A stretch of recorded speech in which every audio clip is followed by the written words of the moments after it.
Operations Bridge Reporter, and SiteScope integration. Welcome to this video. In this video, let us see how to integrate OBR and SiteScope with SiteScope as the data source. The configurations can be done from the OBR administration console using the data source configuration SiteScope page. Using this page, you can also enable, disable data collection, add or delete SiteScope data sources according to your requirements. To get started, complete the following prerequisites. Install and configure OBR.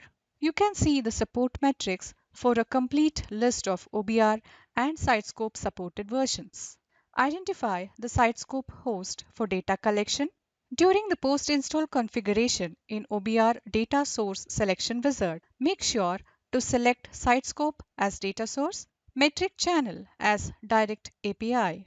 Install the required content packs and applicable ETL from the content pack deployment page. Get the init string from SiteScope server, which is the shared key used to establish a connection to SiteScope server. To configure the integration, log on to the OBR administration console, data source configuration, SiteScope. The SiteScope page appears. Click Create New and you will see the connection parameters dialog box. Let me type the required values. In connection settings, the IP address or FQDN of the SiteScope server, the port number 8080, the default port to connect to SiteScope server, username of the SiteScope user, password of the SiteScope user. Collection station is the collector to which the data source will be assigned for the collection.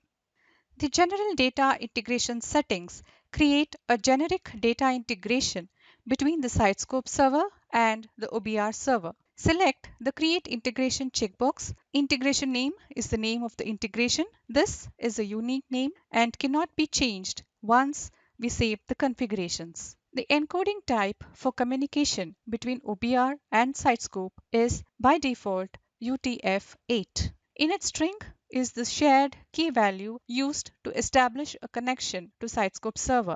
To get the init string, log on to the SiteScope server with the credentials. Click Preferences, General Preferences, LWSSO. Copy the string and paste it in init string field. Let me move ahead with these default values and create the tag. Select the Create Tag checkbox. Let me type a user-defined name for the tag. The same tag name is seen in the monitors of SiteScope. Click Test Connection. You will see a message. Click Save to save the configurations. The data collection for the newly created SiteScope data source is enabled by default. Let us now verify the integration from SiteScope server. Click Preferences, Integration Preferences. Select the integration name created in the OBR administration console and click the pencil icon. The URL will display the OBR host name that the SiteScope server is integrated to. I will now apply the tag created in OBR server to one of the monitors in the SiteScope server. Click Monitors, select the configuration item, click Properties, scroll down, select Search Filter Tags, select the tag that you have created and save. The integration of OBR and SiteScope is now complete. To confirm the data flow and configuration from the OBR server, go to the location you see here. The list of XML confirms the data flow after a successful integration. For more information about OBR, see docs.microfocus.com. Thank you.